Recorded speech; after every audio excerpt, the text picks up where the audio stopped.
और अभी आपको बताएं कि कौमी असेंबली सेक्रेटेरिएट ने नई पार्टी पोजीशन जारी कर दी है। हुक्मरान इत्तेहाद के अरकान की तादाद इस तरह से 213 हो गई है, जबकि गुज़िश्ता रोज़ स्पीकर कौमी असेंबली सरदार अयाज सादिक ने इलेक्शन कमीशन को खत लिखा था, जिसमें कहा गया था कि पार्लियामेंट की खुद मुख्तारी कायम रखते हुए इलेक्शन एक्ट के तहत मखसूस नशिस्तें अलॉट की जाएं। स्पीकर का खत काम कर गया। कौमी असेंबली में पार्टी पोजीशन तब्दील हो गई। पाकिस्तान तहरीक इंसाफ का वजूद खत्म। पीटीआई अरकान सुन्नी इत्तेहाद का हिस्सा बन गए। नई पार्टी पोजीशन के मुताबिक पीटीआई के 80 अरकान को सुन्नी इत्तेहाद कौंसिल का रुकन बना दिया गया। इससे पहले 39 अरकान को तहरीक इंसाफ और 41 को असाद डिक्लेयर किया गया था। नई पार्टी पोजीशन के मुताबिक कौमी असेंबली में मुस्लिम लीग नून की 110 और पीपल्स पार्टी की 69 नशिस्तें हो गई हैं।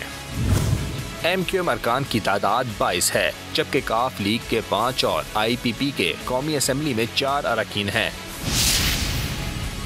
मुस्लिम लीग सिया, BAP और नेशनल पार्टी का असेंबली में एक रुकन है। कौमी असेंबली में अरकान की तादाद 23 मखसूस नशिस्तों के बगैर 313 है। खाली और मुतनासा 23 नशिस्तें PTI को देने के बाद तादाद 336 हो जाएगी। सब्सक्राइब करें और बेल दबाएं ताकि कोई खबर रह न जाए।